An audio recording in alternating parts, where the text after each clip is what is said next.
I'm Andrea Bang. 안녕하세요. You're listening to the #1 podcast, Midnight Express. Stay tuned.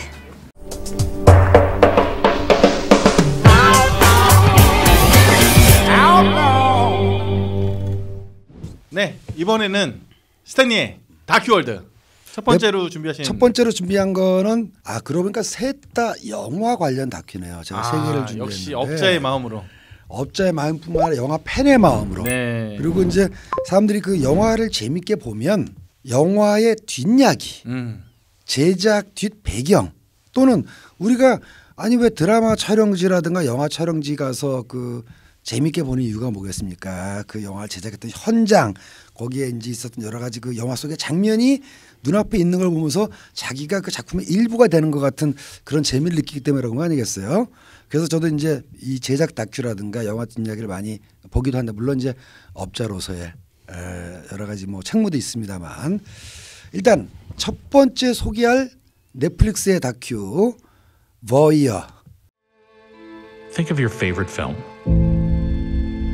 Then there's that legendary scene, the showstopper. I know it was you, Fredo. Storytelling cannot start and happily ever after. I won't see it, but they'll feel it. This movie completely changed how I watch movies. 한국어 제목은 영화 보기의 미학이라는 다큐가 나왔는데요. 요거는 약간 좀 특이한 게 다큐멘터리라기보다는 거의 교육 자료에 가깝다고나 할까? 그러니까 이제 가령 대표적인 거로 복수의 미학 편이 있는데 그거는 일종의 영화 에세이 아니면은 글로 쓴 영화 평을 다시 이제 그 영상으로 옮긴 그런 거라고 볼 수도 있는데 복수 편은 박찬욱 감독의 복수 3부작 그 중에서도 친절한 금자씨를 메인으로 들고 있어요. 야, 그래서 대단하다. 메인은 이겁니다. 사람들은 왜 복수 영화를 좋아하는가?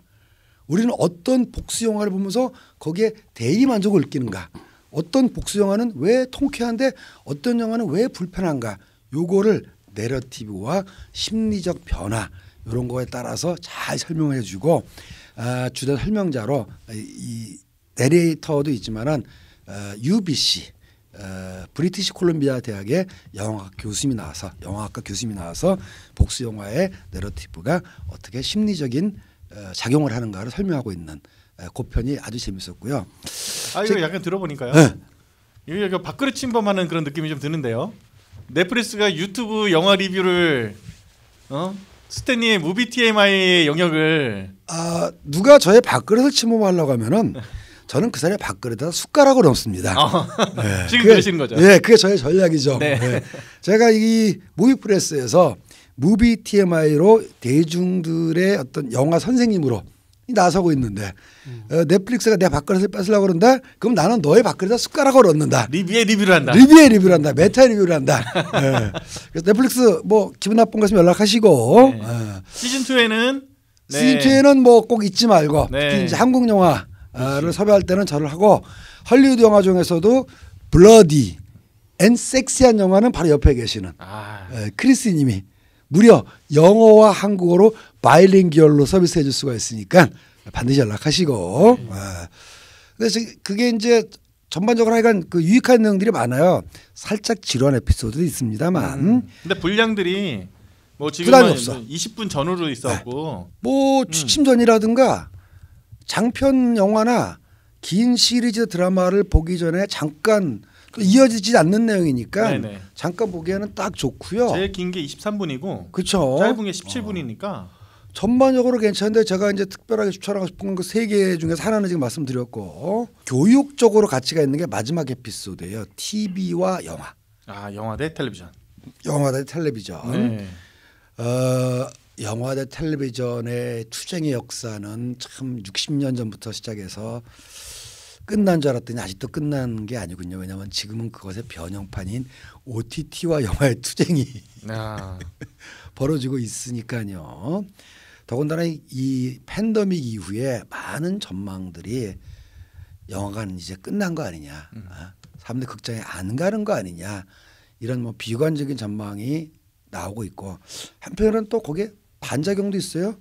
잠깐 이 거리두기나 이런 게 약간 완화될 때는 사람들이 그야말로 보복을 하듯이 분풀이를 하듯이 영화관에 미친 듯이 달려가는 현상도 불과 얼마 전에 있었습니다. 어디에 있었느냐? 스파이더맨 노웨이 홈. 노웨이 홈. 예?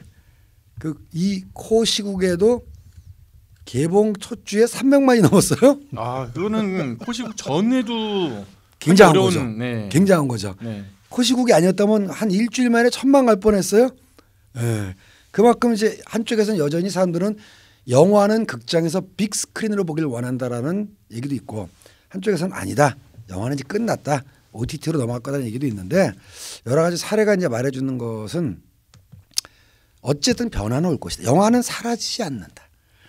영화관에서 영화를 관람하는 행위 자체는 사라지지 않는다. Show must go on. Show must go on. 그러나 그 형태는 바뀔 것이다. 우리 크리스님이 애용에 맞지 않는 4DX, 스크린X, IMAX 이렇게 기존의 TV로 경험할 수 없는 관람 환경을 원하는 관객들은 더욱더 영화관으로 달려갈 것이다. 요건 이제 지금 넷플릭스 그 다큐를 보면 나와 있지만 TV가 등장하면서 1950년대부터 영화관이 어떻게 타격을 입었는가. 그리고 거기에 대응하기 위해서 와이드 스크린, 칼라 화면, 스테레오 사운드 등 어떤 대응을 했는가 고스란히 나와 있습니다. 지금 보면 참 어떻게 이렇게 역사는 반복되는가. 네. 네. 그걸 말해주는 다큐라서 하여간 영화의 미래가 궁금하신 분 또 이것도 나왔어요. 시나리오 작법과 드라마 작법의 차이도 설명하고 있습니다. 그렇기 때문에 작가 지망생분들은 보면 도움이 되는 다큐입니다. 네. 근데 제가 제일 좋아하는 에피소드는요. 첫 번째 조스. 그 영화 보기의 미학을 그야말로 가장 단적으로 말해주는 에피소드인데요. 특이하게도 특이할 것도 없지 당연하지. 나레이터 주인공이 여성분이에요. 자기가 꼬맹이 때 초등학교 한 9살 뭐 이럴 때 2살 위에 언니랑 같이 엄마한테 구라치고서 몰래 언니랑 손잡고 극장에 가서 조스를 아침에 가서 그렇게 넉넉한 가정이 아니었던가 봐요. 엄마가 일하러 나가면은 엄마한테 사정사정해 가지고 표 2장 언니 거하고 자기 거 사가지고 하루 종일 조스를 4번 5번 봤다라는 겁니다. 극장에서. 배고파서 어떻게 했을까? 뭐 토스를 싸가지고 갔나 보지. 어쨌든 간에 그러면서 이 여자아이가 조스의 세계에 빠져서 언니랑 하루에도 5번씩 보고 나중에 또 보러 가고 또 보러 가고 그러면서 이 스크린 매직에 대해 설명하고 있는데 뭐가 특이하냐면은 우리가 보통 이렇게 액션이라든가 블록버스터라든가 조스 같은 스릴러 이런 거는 남성들이 좋아할 거라고 생각하잖아요. 그렇지 않다라는 거죠. 자기가 어린 여자아이였지만 조스를 너무너무나 좋아했고 스릴러로서 여름철 블록버스터로서 조스가 자기의 어떤 영화적 체험에 환경에 이후에 인생에까지 어떤 영향을 미쳤는가를 아주 잘 설명하면서 저의 그 뼈를 때리는 한마디가 나오더라고요. 영화는 이랬다. 영화라는 게 원래 이런 거였다. 스타워즈까지도 영화가 좋았다. 근데 70년대 80년대를 거치면서 이 헐리우드가 게임 좋아하는 남자애들의 구미를 맞추기 시작하면서 영화 같음을 잊어버리기 시작했다. 그리고 결론적으로 직접 언급하지 않지만 오늘의 마블 영화들도 게임 좋아하는 남자애들의 취향을 맞춘 거를 변화를 계속 진행하다 보니까 오늘의 영화가 이렇게 됐다라는 탄식으로 끝내고 있어요. 아마 이 영화 이 다큐의 나레이션을 했던 여성분이 아마 저거 비슷한 나이거나 저보다 뭐 조금 뭐 위아래 정도 비슷한 연배인 것 같은데 이런 생각을 하는 관객이 이렇게 미국에서 더군다나 이제 여성의 시각으로 이런 이 시네마틱 익스피리언스를 얘기하는 걸 들으니까 아주 신선하면서도 공감이 가는 뭐 그런 에피소드였습니다. 예. 제가 이 1회를 봤는데 그 여자분이 너무 좀 단조롭게 설명하지 않던가요? 그 무슨 이렇게 신음 소리나 비명 소리가 들어가야지만 단조롭지 않은 굉장히 이렇게 뭔가 체념하듯이 이렇게 너무 이렇게 단조롭게 볼 수도 있고요.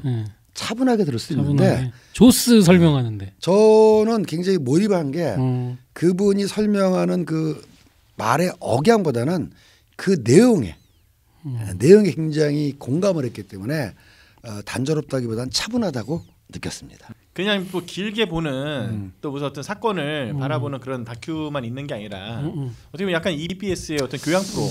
넷플릭스가 관객들의 영화 보기에 수준을 높이기 위한 영화 교양 프로그램을 만들었다 이렇게 보시면 될 것 같아요.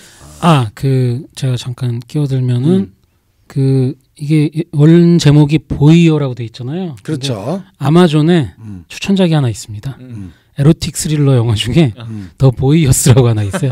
최근에 새로 올라왔는데 약간 그 이창 느낌을 그렇지. 살짝 빌려 물론 그 급은 아니에요. 근데 거기에 이제 어떻게 좀 에로틱 스릴러식으로 이렇게 만든 영화가 하나 올라왔는데 킬링 타임용으로 볼만하다. 영화요? 네. 아마존 프라임. 원래 아마존에 탈만하죠. 보이어가 프랑스 말에서 유래된 거죠, 크리스님? 네, 프랑스 말 보다라는 그렇게 알고 있습니다. 네. 우리가 알고 있는 그 보이어이즘. 네. 한문으로는 관음주의라고 합니다만 사실은 그 보이어이즘 그냥 들여다보는 거야. 이창도 뭐 보면 사실 그냥 뭐 들여다보는 거지 뭐 특정 상황을 보는 건 아니잖아요. 근데 역시 프랑스는 사랑의 나라구나. 그 단어가 또 만들어진 거 보니까 왠지 보이하면은 좀 이렇게 친근한 느낌 안 듭니까? 잘 모르겠습니다. 이거 모르시나요? 옛날에 그 베티 데이비스 아이즈를 불렀던 킴 칸스라는 유명 미국 가수가 있는데 그분의 그 누나의 두 번째 히트곡이 보이어라는 노래가 있습니다만 그때 제가 중학생이었는데 이게 뭔 뜻이라 이래가지고 그 뜻을 알려고 사전 열심히 찾아봤잖아요. 그래서 보이어가 또 보이어이즘이 이런 뜻이구나라서 중학교 때 새로 단어를 배웠던 기억이 아주 뿌듯합니다. 그렇게 어릴 때부터 일반 중학생은 알 수가 없는 수준의 단어지. 오로지 킴 칸스 누님 때문에 알게 된 단어. 예. 여러분들의 영화 보는 수준을 높이는 교양 다큐 재미도 있는. 아니 근데 이거 만드신 분들이 훌륭하신 분 많네요. 그럼요. 네. Get ready for the ride of a lifetime. Yes. 360 immersion. That could be interesting. Well, we could do better than interesting. Hold on tight for a ride so amazing it inspired a movie with this guy. The backside of water. That's right, Jungle Jokes.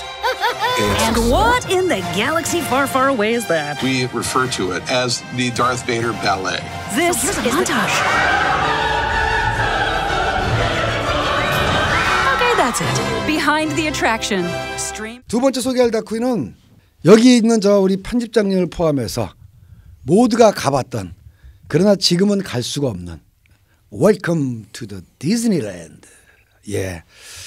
드디어 디즈니 플러스를 또 다시 소개하는 시간이 돌아왔습니다. 보고 계십니까, 디즈니 여러분? 월간 디즈니 시간이 돌아왔어요. 벌써 크리스님도 그런 말씀하셨던가? 디플에 볼 게 없다. 아니요, 저는 그거에 반대한 사람이죠. 그렇구나. 저희들은 디플 볼 게 너무 많다. 그러니까 네. 이거 저희가 앞 광고는 아직 받은 게 없기 때문에 앞 광고는 아닙니다. 뒷 광고도 아니고요. 근데 한 가지 오해는 제가 정리해드리고 싶은 게 디플에 볼 게 없다라는 이제 말씀하시는 분이 계세요. 그리고 그런 그 불평 중에 많은 부분이 새로 나온 마블 신작 시리즈 몇 개 봤더니 그거 말고는 볼 게 없다. 아니면 예전에 폭스 영화를 다 본 거다. 이런 분들이 이제 계신데 그렇지가 않습니다. 잘 찾아보시면 그 라이브러리가 말이죠. 굉장히 많아요. 디즈니 거에다 폭스 거까지 합쳐가지고 제가 숫자는 기억나지 않지만 그야말로 이제 예를 들어 넷플릭스 갖고 있는 라이브러리가 10,000개라면은 디즈니 플러스는 폭스까지 합치면 적어도 20,000개는 넘을 것 같은데 절대 이제 부족하지 않은데 문제는 어떻게 찾느냐, 어떻게 추천하냐 문제인데 요건 내가 디즈니한테 한마디 해야 되겠네. 추천 기능이 안 좋아. 디플이 추천 기능이 안 좋아요. 다 숨어 있어요. 다 숨어 있어. 네. 아니 넷플릭스는 그냥 보다 보면 이런 건 어떠세요? 저런 건 어떠세요? 유튜브도 그 국제 커플 하나 보면은 국제 부부 등등등 해가지고 온갖 밀리터리 영상 하나 보면은 무슨 전투 해가지고 관련 영상이 다 뜨는데 이 디즈니 플러스는 하나 찾으면 또 찾아봐야 돼. 그래서 디즈니 플러스에 볼 거 없다라는 불평이 나오는데 저는 어떤 사람입니까? 여기 다 여러분 저 언짢게 생각하실지 모르겠지만 토착 양키. 그렇지. 토착 양키 중에서도 원조 To the core 뼛속까지 토착한 키인데 저는 뭐 추천 기능이 없어도 이렇게 찾기로 가령 저런 게 있어요. 그 오늘 소개할 이 디즈니 다큐인 비하인드 어트랙션이라고 디즈니랜드에 가면은 온갖 탈 것들이 많이 있잖아요. 그거 소개하다가 하나 딱 떠오른 영화가 있어가지고 들어갔던 게 바로 해저 이말리. 네. 있더라고 디즈니 플러스. 해저 이말리가. 네. 그러니까 해저 그 다큐 내용을 먼저 소개하자면은 디즈니랜드를 건설할 때 최초의 어트랙션인 정글 크루즈를 캘리포니아 사막에 만들기 위해서 어떻게 인공적으로 정글을 조성하고 그 물 효과를 냈는가. 그때 영화 해저 이말리의 특속가 팀이 와가지고 그 물 효과를 냈다. 그걸 딱 보니까 맞아 나 옛날에 흑백 TV 시절에 디즈니랜드 시간에 해저 이말리 본 기억이 나는데 그게 있을까? 들어갔더니 있더라고. 그래가지고 한 50년 가까이 14인치 흑백 텔레비전으로 봤던 해저 이말리를 75인치 와이드 스크린으로 칼라로 보니까 감회가 완전 다릅니다. 눈물을 흘리지 않으셨나요? 뭐 찡긋찡긋 아니 찌릿찌릿해요. 네. 디즈니에 볼 거 없다라는 거는 오해시고 그런 오해가 생겨나게 했던 추천 메커니즘 디즈니 좀 바꾸셨으면 좋겠고요. 이 비하인드 어트랙션은 그 정글 크루즈 말고도 디즈니랜드에 놀러 가면은 그 어떤 명소가 된 어트랙션들을 어떻게 만들었는지에 대한 비하인드 스토리가 다 나와 있어요. 그 놀거리 그 탈 것들 가면은 꼭 타야 되는 것들. 자 여기서 그리썸님은 디즈니랜드를 언제 어떻게 가보셨는지? 저는 디즈니랜드는 90 성인이 돼서 아니요 중학교 때. 중학교 때 그다음 중1 중3 때 중1 때 디즈니랜드 가보고 동심이 조금이라도 남아있을 때가 그렇죠. 중3 때 이제 월드도 가봤는데 진짜 이 어마어마한 크기에 얼마나 신났을까. 그러니까요. 나는 31살에 가가지고 아마 그때쯤 내가 갔을 때가 그리썸님 갔을 때하고 좀 비슷한 때인 것 같은데 약간 91년도인가 30대 초반에 그래도 재밌더라고. 눈이 휘둥그레지죠. 그러니까. 네. 그래서 참 어린 시절에는 갈 수가 없었고 지금 뭐 팬데믹 때문에 많은 분들이 여행을 못 하시는데 이거 이제 보시고 나서 우리가 좀 상황이 좋아지면 디즈니랜드 뭐 홍콩에도 있고 도쿄에도 있고 또 유럽 여행 가시는 분은 파리 유로 디즈니 가시고 미국 여행 가시는 분은 또 미국에 가시면 되는데 그 디즈니랜드의 그 탈 것들 어트랙션이 어떻게 만들어지는지의 뒷얘기를 다 보여주고 있어요. 그래서 디즈니랜드에 가실 분이라든가 또는 디즈니랜드에 갔다 온 추억이 있으신 분들은 그 탈 것들이 어떻게 만들어졌는지에 대한 뒷얘기가 아주 자세하게 나와 있기 때문에 이런 배경을 가지고 있구나 하면 굉장히 즐길 수 있는. 크리스님은 디즈니랜드 제일 기억나는 재밌는 탈 것이라든가 뭐 없었어요? 디즈니랜드는 좀 블러디하지 않고 좀 지수가 낮아서 좀 별론가? 식스플래그 뭐 이런 거 더 좋아하시겠죠? 아니요. 저 막 그런 너무 빠른 놀이기구 어릴 때 안 좋아했어요. 헌티드 하우스, 헌티드 맨션 그런 거 좋아하죠. 그런 거 좋아하죠.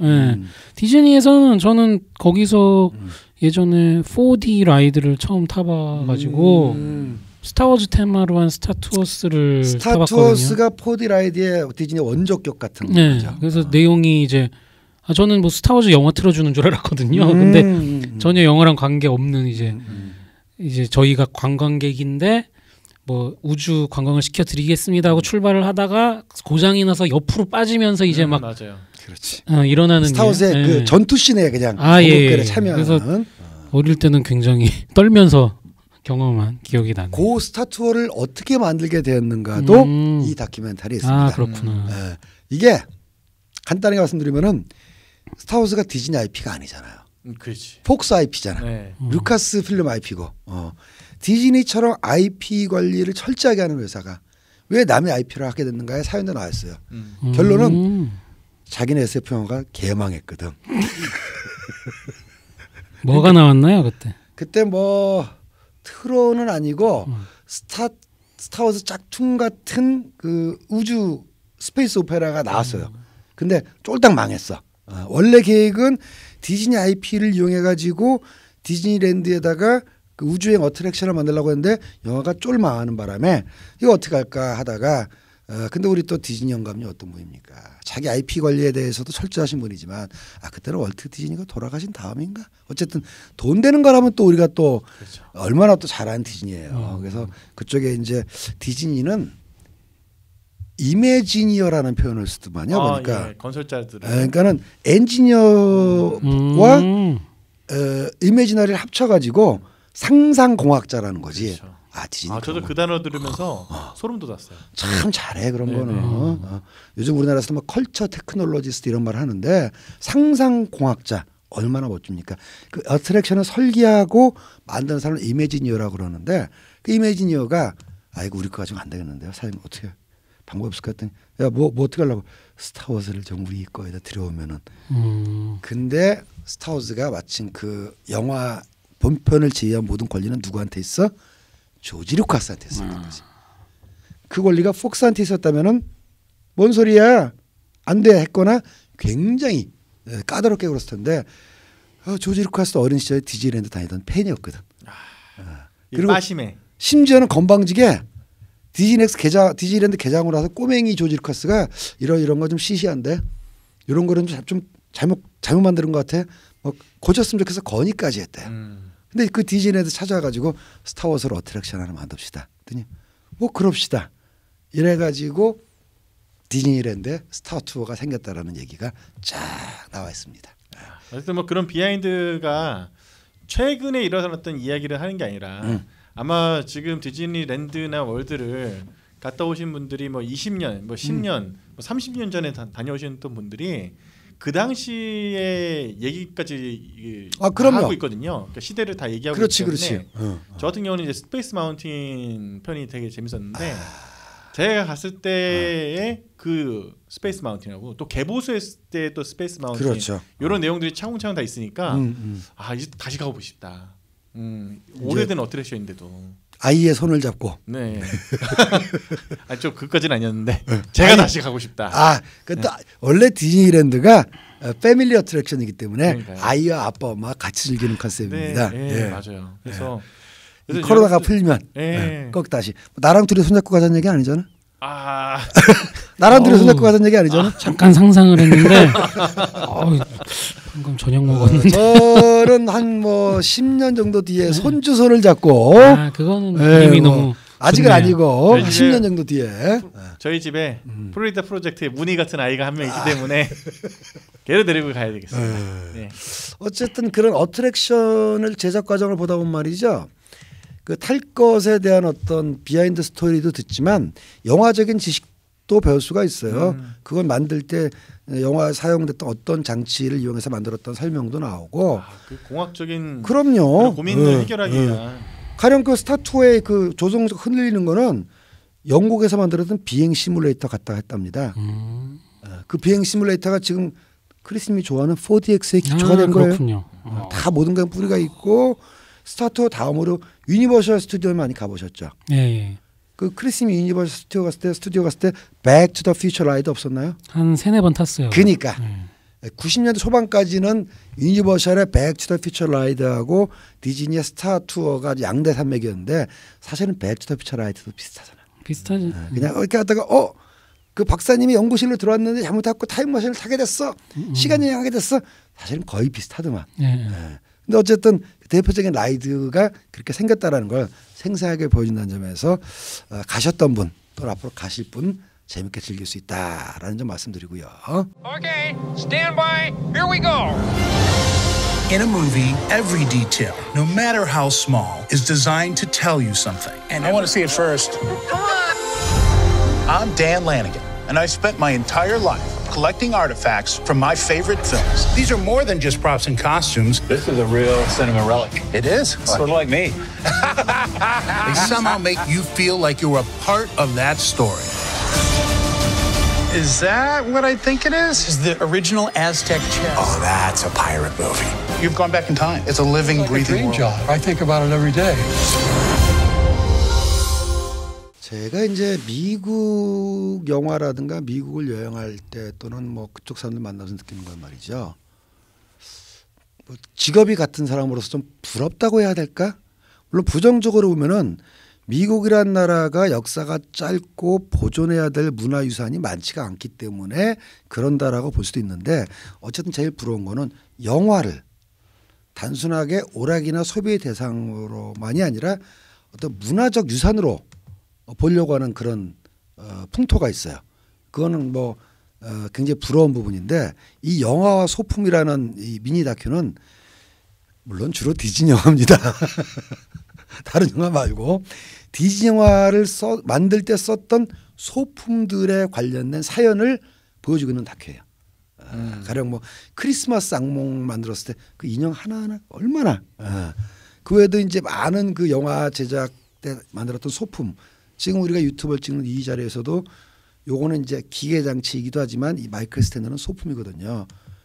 대개 영화는 끝나고 한번 유통되고 나면은 많은 사람들의 기억에 사라지기 때문에 그 영화 본편 자체의 보존에는 신경을 쓰지만 영화를 찍느라고 마련됐던 소품이나 뭐 세트 장치 특히 세트는 찍고 나면 부숴버리거든요.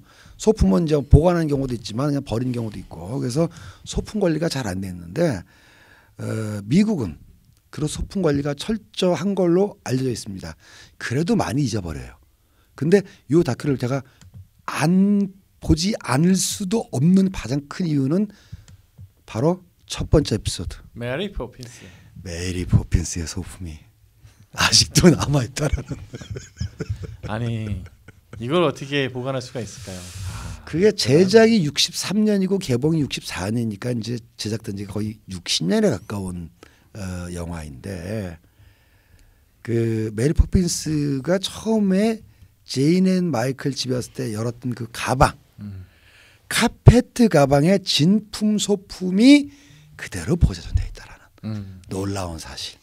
그리고 메리 포핀스가 들었던 그 우산의 앵무새 머리는 진품은 없어서 나중에 이제 그 복각 만든 사람이 깎았지만 결국은 진품을 찾는 여정도 나오는. 그 외에도 디즈니 영화의 많은 소품들이 보관되어 있는 그리고 그 소품들이 어떻게 활용되어 있는가를 보여주는 다큐인데 요거는 그 영화 제작 과정을 다룬 다큐 자체로도 굉장히 의미가 있는 아쉽다면은 왜 디즈니 영화만 다뤘을까?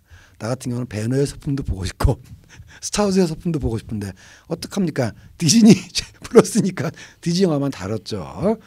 또 어쨌든 그 미국 영화사를 뭐 예전에 저 투어해 본 적이 있습니다만은 아카이빙 룸이라 그래가지고 의미가 있는 소품들은 계속 관리를 하더라고요. 그래서 한국도 그런 소품 관리나 이런 게 없지는 않습니다.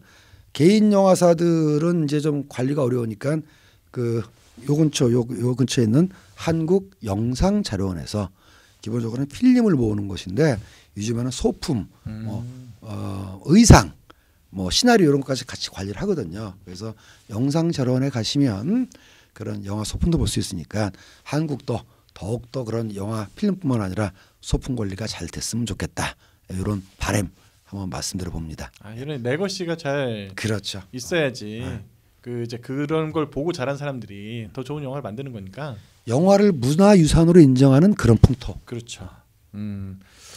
그렇습니다. 어쨌든 오늘은 뭐 역사도 좋아하시고 뭐 이제 전쟁물도 좋아하시고 다큐라면은 가리지 않고 다 보시는데 오늘 또 이렇게 콕 집어서 영화 관련된 다큐들 세 편을. 물론 더 흥미진진하고 제가 소재를 제안하는 순간 크리스님 입이 터질 만한 다큐멘터리도 있습니다만 그것은 디즈니에는 없기 때문에 따로 제가 시간을 내서 한번 같이 다뤄보는 걸 하겠습니다. 네, 스탠리의 다큐월드 오늘 세 편 알찬 다큐 소개해 주셨고요.